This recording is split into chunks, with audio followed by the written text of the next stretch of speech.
to sit there and say we'll have to start producing more locally, is that even effective? Is that sustainable? Is it? Well, it starts with accepting higher prices, because the reason that we import, let's say bacon for argument's sake, from Holland and Denmark is because they're far more efficient and cheaper, right? It's not that we can't raise pigs in the UK. As a matter of fact, we have fantastic farms, we have fantastic breeders. From a animal welfare perspective, the rules and regulations in the UK are among the best in the world. So we have, but it's expensive. And if we focus on price, as we said earlier, that will have an effect of, the cost price structure. And then obviously people say, well, I'm not going to sell that expensive British pork. I'm going to import cheaper pork from, Denmark, for argument's sake. If that happens, of course, there is no incentive in the UK to raise more pigs, right? And that's what has happened over decades. And it's, of course, supermarkets and all the big players, that have used their leverage to get those prices down. Consumers, in the end, are more than happy with that because they like to pay less. Let's face it. I mean, everyone likes to pay a little bit less.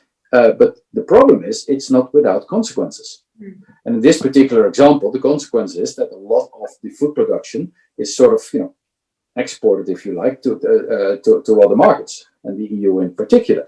So I think there will be more local production in the UK from an agricultural perspective.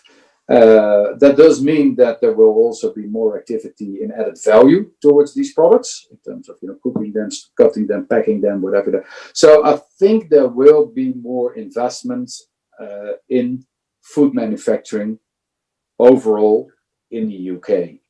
So I think that is an area of growth.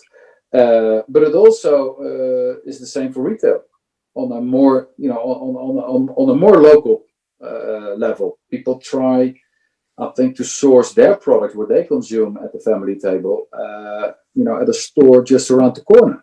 So I think you will see much more people going to corner shops, local butcheries, local bakers, and so. And you see that also in the numbers. Butchers, for instance, have increased their sales dramatically over the last few months. If I go to Stockbridge here in Edinburgh, it's all so small and quirky shops. There's queues. People are waiting in the queue just to buy the product. Whereas maybe 1 mile or 2 miles further down, there would be a big Tesco and Asda or any of these large stores with a big parking lot where they could go as well.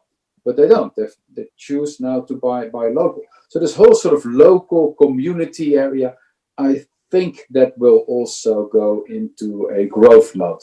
But if you then look at the two, both again will have an impact on logistics, transportation, supply chain. Because if I cut it just around the corner, I don't need someone with a truck, right? So it all will have, again, knock-on effects, if you like, on the supply chain. Please don't forget to like, share, and subscribe for conversations just like this.